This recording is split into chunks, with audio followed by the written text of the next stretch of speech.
சாதியில நல்லது இருக்கும் கெட்டது இருக்கு. நல்லதை எடுத்துங்க, கெட்டதை அழிச்சிடுங்க. நீங்க தாத்தா பேரு சஞ்சீவ் ராய கவுண்டர், அப்பா பேரு டாக்டர் ராமதாஸ், என் பேரு அன்புமணி ராமதாஸ். சாதி இல்ல. சஞ்சீவ் ராய கவுண்டர்னு பேர் இருந்து எங்க தாத்தாக்கு, என்கிட்ட வச்சு சாதி அழிஞ்சிடுச்சா? ஜிடி நாயுடு பேரு பிளைஓவர் 10 கிலோமீட்டர் தமிழ்நாட்டில பெரிய பிளைஓவர். அதான் எந்த நகரத்துக்குள்ள பிளைஓவர் கட்டினா அது வந்து ஃபெயிலியர். நான் வெளிநாட்டு நிறைய நகரத்துல பாத்துட்டேன். நகரத்துக்கு உள்ள யாருமே பிளைஓவர் கட்ட மாட்டாங்க.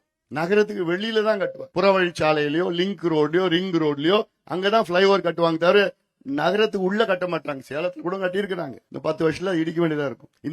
இந்த பிளைஓவர்னால போக்குவரத்து நெரிசல் அதிகமா தான் இருக்கும். இது நான் என்னோட அனுபவத்துல மட்டுமில்ல, இது வந்து உலக அளவில் நிபுணர்கள் சொல்கின்ற கருத்து. இது எக்ஸ்பர்ட் சொல்ற கருத்து. இது கோயம்புத்தூர்ல 10 கிலோமீட்டர் கட்டியிருக்காங்க உள்ள.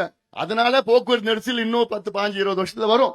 பேர் வச்சாங்க ஜிடி நாயுடு. ஜிடி நாயுடுனா ஜிடினா கோவிந்தசாமி துரைசாமி நாயுடு ஒரு பேர். இப்ப கோவிந்தசாமி துரைசாமி சொன்னா உங்களுக்கு புரியுமா? தெரியாது. யாரு கோவிந்தசாமி, யார் துரைசாமின்னு கேட்பீங்க. ஆனா ஜிடி நாயுடுன்னு சொன்னா புரியும் உங்களுக்கு. இதே திமுக என்ன பண்ணாங்க தெரியுமா? 3 மாசத்துக்கு முன்பு கோயம்புத்தூர் ரேஸ் கோர்ஸ்ல, அங்க ரேஸ் கோர்ஸ் பகுதியில ஜிடி நாயுடு சாலைன்னு ஒண்ணு இருக்கு. அங்க அவர் வீடு அங்க இருந்தது. அந்த ஜிடி நாயுடு பேர்ல என்ன பண்ணாங்க? அந்த நாயுடு பேரை வந்து கரிய பூத்து பூச்சினாங்க. இதே திமுகவில் 3 மாசத்துக்கு முன்பு நாயுடு அந்த பேரை வந்து கரிய போட்டு பூசுறாங்க. இன்னைக்கு ஜிடி நாயுடு பேரை பிளைஓவருக்கு வைக்கிறாங்க. ஆனா நான் சொல்றது ஜிடி நாயுடுன்னு பேர் வைக்கிறது தான் சரி. நீங்க ஜாதியை எப்படி நீங்க ஒழிப்பீங்க? நீங்க கீழ் ஜாதின்னு சொல்ற ஜாதிகளுக்கு நீங்க படிப்பை கொடுங்க, வேலையை கொடுங்க, இடஒதுக்கீடு கொடுங்க.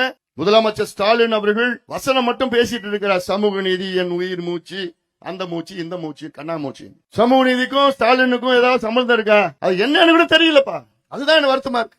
கேட்டா தந்தை பெரியாருடைய வாரிசு, அண்ணா வாரிசு, கலைஞர் வாரிசுன்னு சொல்லிட்டு அவங்க பேரளவுல பயன்படுத்துவதற்கு முதலமைச்சர் அவர்களுக்கு தகுதி கிடையாது.